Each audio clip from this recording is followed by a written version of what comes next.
नमस्कार दोस्तों। जैसे ही ठंड में जोड़ों के दर्द के लिए होम्योपैथी, आप सब जानते हैं अभी सर्दियों के दिन शुरू हो चुके हैं और सबसे पहले जैसे ही सर्दी का मौसम, ठंडी का मौसम आता है तो शुरू होता है जोड़ों का दर्द। जोड़ों के दर्द के साथ अकड़न, चलने फिरने की परेशानी बढ़ जाती है।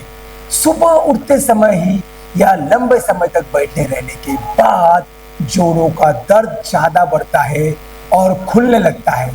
और हमें ये पाया गया है कि सर्दियों में और ठंडी के दिनों में ये एक आम शिकायत बनी है। तो सभी पेशेंट्स पूछते हैं कि सर, पेन किलर छोड़ के क्या इसमें होम्योपैथी में कुछ असरदार और ज़बरदस्त इलाज है? तो सभी को जवाब है, ठंड में जोड़ों के दर्द के लिए है होम्योपैथी। तो अभी हमें समस्या को समझना है, अंडरस्टैंड द प्रॉब्लम्स। ठंड में क्या होता है? मौसम के कारण शरीर के अंदर या शरीर के भीतर कई शारीरिक बदल होते हैं। इससे क्या होता है, हमारा जो ब्लड सप्लाई करने वाली जो रक्त वाहिनियां है, जो रक्त नलियां है, वो क्या हो जाती है, सिकुड़ जाती है, वो कॉन्ट्रैक्ट हो जाती है, जिसके कारण जोड़ों तक जो ब्लड फ्लो जाना चाहिए, जोड़ों तक जो रक्त जाना चाहिए, जो उनको पोषण मिलना चाहिए, वो धीमा हो जाता है, वो अपूर्ण हो जाता है और ब्लड सर्कुलेशन की गति स्लो हो जाती है। अब इसका सीधा असर जोड़ों की गतिशीलता, जिसकी जो स्पीड होती है, उस पर पड़ता है। साथ ही ठंड के कारण अपनी जो मांसपेशियां होती है, अपने जो मसल्स होते हैं, इसके साथ जो लिगामेंट्स होते हैं, वो भी थोड़े सख्त हो जाते हैं। अब इससे क्या होगा? इससे हो जाएगी अपने जोड़ों में जकड़न। तो जकड़न के कारण फिर होगा दर्द में महसूस होता है। जिन मरीजों को पहले से ही अर्थराइटिस है या गठिया की बीमारी है या पुरानी चोट लगी है, उनके जो जॉइंट्स है ये कमज़ोर हो जाते हैं और उनको ज़्यादा तकलीफ उठाना पड़ती है। और अधिक तकलीफ ठंडी अगर ज़्यादा है तो बढ़ सकती है। ओके, हमें अर्थराइटिस का साइंटिफिक कारण, क्लिनिकल कॉज या चिकित्सक कारण, साइंटिफिक एक्सप्लेनेशन समझना है। सर्दियों में जोड़ों के अंदर जो चिकना द्रव्य होता है, जो जोड़ों को आराम से हिलने में मदद करता है या डुलने में मदद करता है, वो ठंड के कारण गाढ़ा हो जाता है। उसको लुब्रिकेशन का जो जरूरत होती है वो मिलती नहीं है जॉइंट्स को। इस कारण जोड़ या जॉइंट सख्त लगते हैं। और चलने फिरने में जब अगर कोई फ्लूइड नहीं है, लुब्रिकेशन का लिक्विड नहीं है, तो क्या होगा? घर्षण होगा और यहाँ पे दर्द महसूस होता है।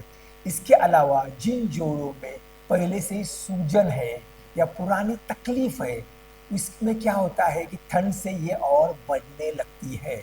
सर्दी में कम चलना, अब पेशेंट्स क्या करते हैं, ठंडी के कारण घूमते नहीं है, वॉक नहीं करते, मूवमेंट कम होती है, एक्टिविटी कम होती है, तो चलना फिरना बंद हो जाता है। तो फिर जोड़ों में परेशानी और बढ़ती है और लंबे समय तक ये परेशानियां बने रहती है या बढ़ते रहती है। ओके, लिखने वाला है कॉमन सिम्टम्स अर्थराइटिस या जो जोड़ों के दर्द में होता है। पहला, सुबह उठते समय जोड़ों में ज्यादा अकड़न, घुटनों में अकड़न, कंधे, कमर या उंगलियों में दर्द। ठंड हवा के कारण या मौसम जब बढ़ती है तो जाने हल्की गर्माहट से कुछ राहत मिल सकती है, लेकिन समय पर ज़्यादा देर बैठने के बाद जब चलने में कठिनाई होती है तो सभी जोड़ों में हल्की सी सूजन आना चालू करती है। तो यह है बहुत ही कॉमन अर्थराइटिस या जोड़ों के दर्द के लक्षण। अब सवाल आता है कि ट्रीटमेंट, इसका उपचार क्या है? एलोपैथी में पेन किलर्स के अलावा मुझे नहीं लगता कि कोई स्पेशल इलाज है, या फिर आपको जो सर्जिकल इंटरवेंशन हो सकते हैं। लेकिन होम्योपैथी में उपचार का उद्देश्य केवल दर्द को स्थायी रूप से दबाना कभी नहीं होता। यह व्यक्ति को विशेष लक्षणों के आधार पर विशेष शरीर को समझकर उसको संतुलन बनाने का कार्य है, वो होम्योपैथी करती है। होम्योपैथी में दर्द का समय, ठंड से होने वाला असर, मरीज की जीवन शैली, उसकी मानसिकता क्या है, उसकी शारीरिक स्थिति क्या है, इस सभी लक्षणों का ध्यान में रखकर वैयक्तिक, इंडिविजुअल, पर्सनलाइज्ड इलाज किया जाता है। तो होम्योपैथी में मुझे लगता है कि बहुत ही अच्छी कारगर ट्रीटमेंट अर्थराइटिस या कंधों के दर्द या जोड़ों के दर्द में साबित हो सकती है। कि मैं कुछ जो जोड़ों के दर्द या अर्थराइटिस के पेशेंट है उनको स्पेशल गाइडेंस देना चाहता हूँ। जोड़ों को सर्दी में हमेशा गर्म रखें। नियमित रूप से हल्की एक्सरसाइज बहुत जरूरी है। हल्की एक्सरसाइज एक सुबह 10-15 मिनट चलना है या स्ट्रेचिंग करें। सुबह उठते समय अचानक जोर न डालें। स्वयं दवा न लें, बहुत इंपॉर्टेंट पॉइंट है।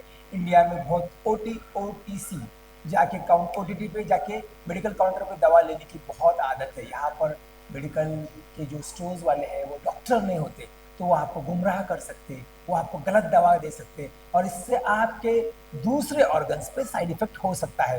तो और हमेशा जो भी ऑर्थोपेडिक डॉक्टर्स है उनकी सलाह ले और उसके बाद अगर उनकी सलाह से और होम्योपैथिक डॉक्टर की सलाह से एक अच्छी ट्रीटमेंट चलाए